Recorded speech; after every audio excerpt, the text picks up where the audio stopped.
پہلے تو میں نے مسلمانوں کے اخلاق سنے تھے، اب تو میں نے دیکھ بھی لیے، پر یہ بتا جب 12,000 آیا تھا جان کیوں نہیں چھڑائی؟ تو حضرت چارہ کاٹتے کاٹتے رو پڑے، فرمانے لگے تو نہیں نہ جانتا یہ بیٹیاں سانجی ہوتی ہیں، پتہ نہیں نا؟ میرے رسول پاک نے تو حاتم تائی کی بیٹی کے سر پہ کپڑا رکھ کے کہا تھا بیٹیاں برابر ہوتی ہیں، تو یہ نہیں پتا جب اس کی 6 بیٹیوں کی شادی ہوئی ہے میرے اندر روحانیت کتنی بڑی ہے۔ فرمایا پھر 12,000 آیا ہے تو 2-4 بچیاں پھر گئی ہیں،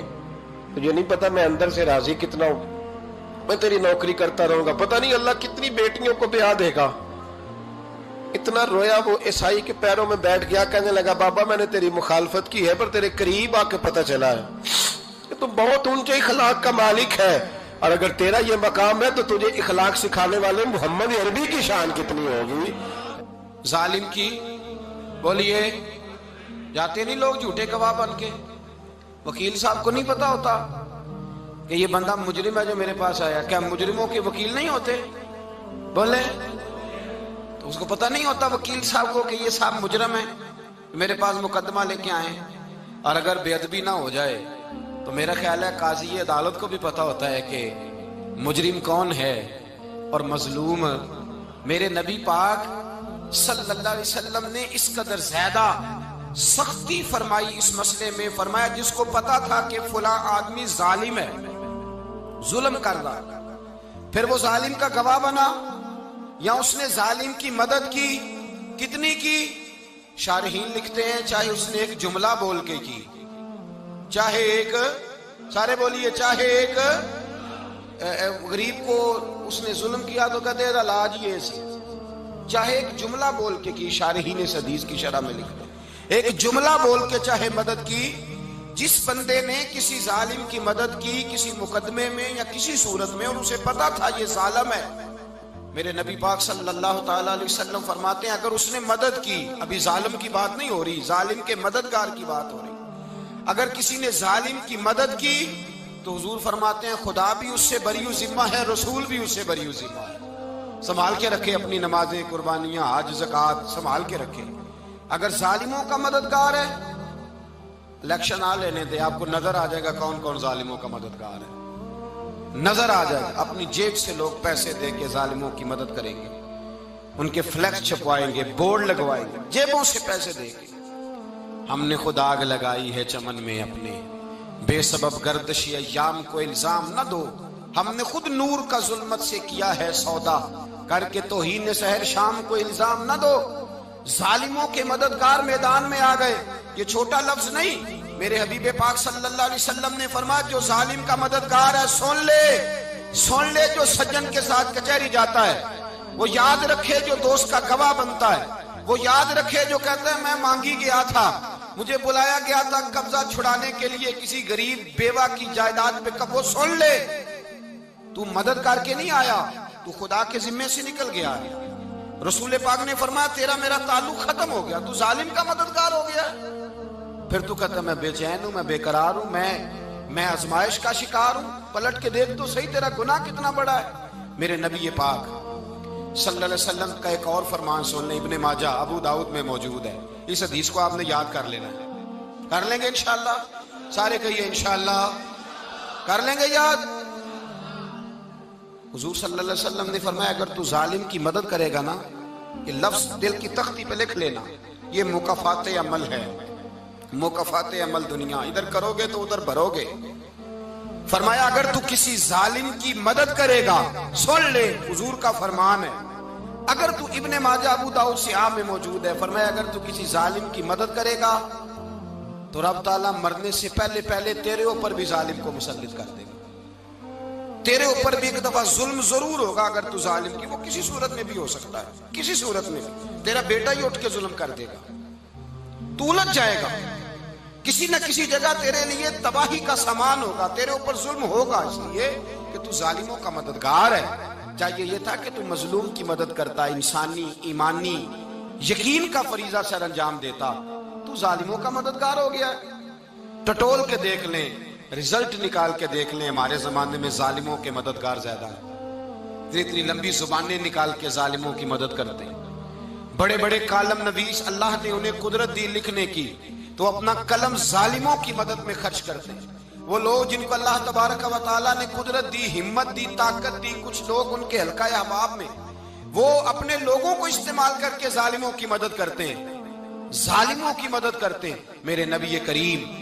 سید عالم نور مجسم صلی اللہ علیہ وسلم نے فرمایا، اگر تو نے ظالم کی مدد کی تو جب تک تو توبہ نہیں کرے گا رب تجھ سے ناراض ہی رہے گا۔ اللہ تجھ سے، او بھائی جس سے رب بھی ناراض ہو گیا،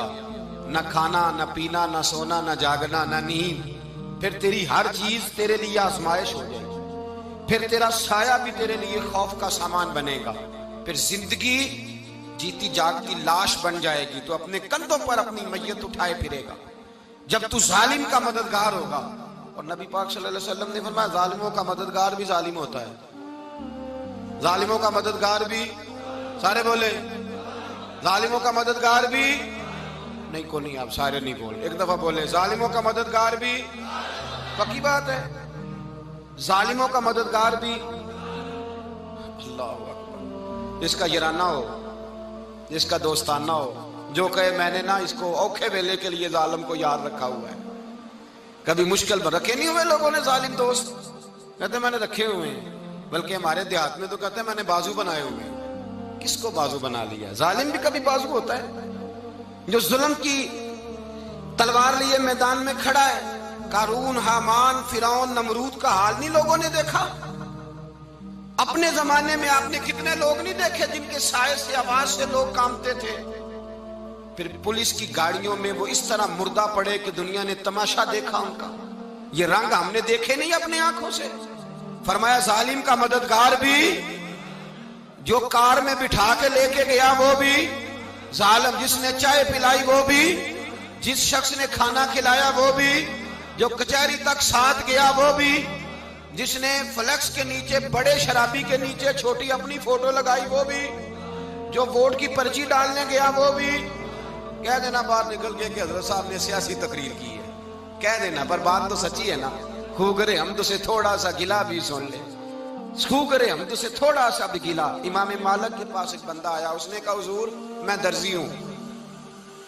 ایک ظالم بادشاہ مجھ سے کپڑے سلواتا ہے، میں تو ظالموں کا مددگار نہیں نا۔ ایک ظالم بادشاہ مجھ سے، حضور میں تو مددگار نہیں نا ظالموں کا۔ جو فرمایا ظالموں کا مددگار بھی ظالم ہوتا ہے، تو کپڑے لے کے آتا ہے میں سی کے دے دیتا ہوں، ذمہ داری نہیں۔ یہ ایک آدمی دکاندار ہے، اس سے کوئی بندہ چیز خریدنے آئے گا تو تھوڑی کہے گا میں نے نہیں دینی، تو دے گا۔ کوئی بندہ اگر کسی شخص سے کوئی کام کہتا ہے جو اس کی فیلڈ ہے، اس کا شعبہ ہے، اس کا معاش کا وہ سلسلہ ہے، کہتے ہیں یا رسول اللہ صلی اللہ علیہ وسلم ظالموں کا مددگار بھی ظالم، حضور نے فرما دیا۔ تو امام مالک سے بندے نے مسئلہ پوچھا، دل کی تختی پہ لکھنے والی باتیں ہیں، کہا حضور میں درزی ہوں، ظالم کپڑے سلواتے ہیں، میں تو مددگار نہیں نا۔ امام صاحب کہنے لگے نہیں، مددگار تو وہ ہوگا جو تجھے سوئی دھاگا فراہم کرے گا، تو تو پورے کپڑے سی کے دیتا ہے، تو تو خود بہت بڑا ظالم ہے، تو پورے سوٹ سی کے دیتا ہے، تو تو بہت بڑا ظالم خود ہے۔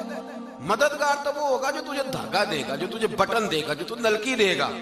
جو ظالم سے اتنی نفرت ظلم کر کے بندہ ہے، یہاں تو ہمارے زمانے میں ہیرو بن جاتے ہیں لوگ، ظالم ہیرو ہے، لوگ اس سے ڈرتے پھرتے ہیں، گھومتے پھرتے ہیں، اور بہت سارے کم مزاج لوگ اس کے پیچھے ہاتھ باندھ کے پھرتے ہیں۔ ظالموں کی مدد کرنا، ظالموں کے ساتھ رہنا، یہ ظلم ہے، ظلم، یہ زیادتی ہے۔ میرے نبی پاک صلی اللہ تعالی علیہ وآلہ وسلم نے ارشاد فرمایا، یاد رکھو رب فرماتا ہے میں مظلوم کی مدد ضرور کروں گا، چاہے جلدی کروں چاہے دیر سے کروں، میں مظلوم کی مدد۔ اور حضور صلی اللہ علیہ وسلم نے فرمایا ہے، حضرت معاذ بن جبل کہتے ہیں حضور نے مجھے یمن کا گورنر بنایا، جب میں جانے لگا نا تو حضور نے بڑی نصیحتیں کی، بخاری میں موجود ہے، فرماتے ہیں جب میں پلٹنے لگا تو میرے رسول نے فرمایا معاذ ایک منٹ ٹھہر جا، ایک بات میری یاد رکھنا، اس کو نہ بھولنا۔ کہا حضور کیا؟ فرمایا دیکھنا کسی پہ ظلم نہ کر بیٹھنا، کہیں تجھ سے زیادتی نہ ہو جائے۔ محبوبہ پھر حضور نے فرمایا سن میرے معاذ، میں تجھے گورنر بنا رہا ہوں، زیادتی نہ کر بیٹھنا۔ یا رسول اللہ صلی اللہ علیہ وسلم کیا ہوتا ہے؟ تو میرے کریم نے فرمایا جب مظلوم دعا کے لیے ہاتھ اٹھاتا ہے تو عرش کا مالک کہتا ہے فرشتوں پیچھے ہٹ جاؤ، عرش کا مالک کہتا ہے فرشتوں پیچھے ہٹ جاؤ۔